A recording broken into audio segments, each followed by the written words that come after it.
കോഴിക്കോടേക്ക് പോവുകയാണ്. കോഴിക്കോട് കോർപ്പറേഷനിൽ നിന്നുള്ള വിവരങ്ങളുമായി ഷഹദ് റഹ്മാൻ ചേരുന്നു. ഷഹദ്, പറയൂ. ദിലീപ് കുമാർ, ഇവിടെ ഇപ്പോഴും തെരഞ്ഞെടുപ്പ് നടന്നുകൊണ്ടിരിക്കുകയാണ്. ഇവിടെ 2 ഘട്ടങ്ങളായിട്ടായിരിക്കും തെരഞ്ഞെടുപ്പ് ഉണ്ടാവുക. കാരണം ആർക്കും കേവല ഭൂരിപക്ഷം ഇല്ലാത്തത് കൊണ്ട് തന്നെ 2 ഘട്ടങ്ങളായിട്ടാണ് കോഴിക്കോട് കോർപ്പറേഷനിൽ തെരഞ്ഞെടുപ്പ് നടക്കുക. അതിന്റെ ആദ്യഘട്ട തെരഞ്ഞെടുപ്പ് അല്ലെങ്കിൽ ആദ്യഘട്ട വോട്ടിംഗ് ഇപ്പോൾ പൂർത്തിയായിട്ടുണ്ട്. ഇനി അത് കൗണ്ട് ചെയ്യേണ്ട നടപടിക്രമങ്ങളിലേക്കാണ് ഇപ്പോൾ പ്രവേശിക്കുന്നത്. അതിന്റെ ദൃശ്യങ്ങൾ നമുക്ക് തത്സമയമായിട്ട് ഇപ്പോൾ സ്ക്രീനിൽ കാണാമെന്ന് പ്രതീക്ഷിക്കുകയും ചെയ്യുന്നു.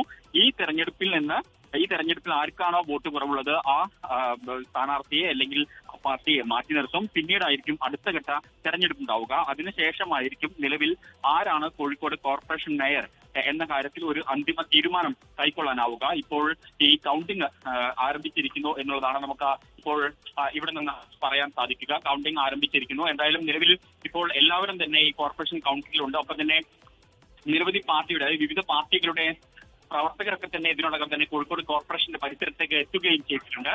നിലവിൽ LDFന്റെ മേയർ സ്ഥാനാർത്ഥിയായിട്ടുള്ളത് O സദാശിവനാണ്. ഒപ്പം തന്നെ കോട്ടൂളിൽ നിന്ന് വിജയിച്ച ഡോക്ടർ S ജയശ്രീയാണ് ഡെപ്യൂട്ടി മേയർ സ്ഥാനാർത്ഥി. അതേസമയത്ത് UDFന്റെ സ്ഥാനാർത്ഥിയായിട്ടുള്ളത് മേജന്ത വാർഡിൽ നിന്ന് വിജയിച്ച SK അബൂബക്കറാണ്. കുറ്റിച്ചിറ വാർഡിൽ നിന്ന് വിജയിച്ചിട്ടുള്ള അഡ്വക്കേറ്റ് ഫാത്തിമ തഹിലിയാണ് UDFന്റെ ഡെപ്യൂട്ടി മേയർ സ്ഥാനാർത്ഥി ആയിട്ട് മത്സരിക്കുക. ഉച്ചയ്ക്ക് ശേഷമാണ് ഡെപ്യൂട്ടി മേയർ സ്ഥാനങ്ങളിലേക്കുള്ള മത്സരം നടക്കുകയും ചെയ്യുക. BJPയുടെ മേയർ സ്ഥാനാർത്ഥിയായിട്ടുള്ളത് നമ്പിടി നാരായണനാണ്. അദ്ദേഹം പന്നിയങ്ങര വാർഡിൽ നിന്നുമാണ് വിജയിച്ചിട്ടുള്ളത്. എന്തായാലും നിലവിൽ ഇപ്പോൾ ഈ വോട്ടിംഗ് പൂർത്തിയായിട്ടുണ്ട്. ഇനി അത് കൗണ്ട് ചെയ്യേണ്ട നടപടിക്രമങ്ങളാണ് ഇപ്പോൾ ഇവിടെ നടന്നുകൊണ്ടിരിക്കുന്നത്.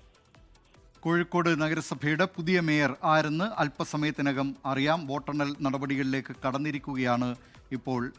കോഴിക്കോട് നഗരസഭയിലെ വോട്ടെടുപ്പ് പൂർത്തിയായിട്ടുണ്ട് എന്നുമാണ് അവിടെ നിന്ന് ഷഹദ് റഹ്മാൻ റിപ്പോർട്ട് ചെയ്യുന്നത്.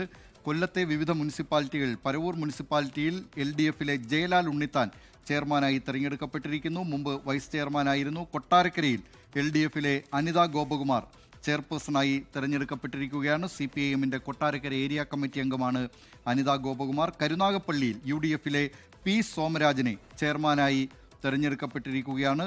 പുനലൂരിൽ LDFിലെ MA രാജഗോപാലാണ് പുതിയ മുനിസിപ്പൽ ചെയർമാൻ. കൊല്ലം മേയറായി AK ഹഫീസിനെയും തെരഞ്ഞെടുക്കപ്പെട്ടിരിക്കുന്നു. ലോകത്തെവിടെയായാലും ഏത് സമയത്തും 24 വാർത്തകളും ഓഗ്മെന്റഡ് റിയാലിറ്റി പാക്കേജുകളും എക്സ്പ്ലെയിനറുകളും വിശദമായി കാണാൻ ഞങ്ങളുടെ YouTube ചാനൽ നിങ്ങൾക്ക് സബ്സ്ക്രൈബ് ചെയ്യാം.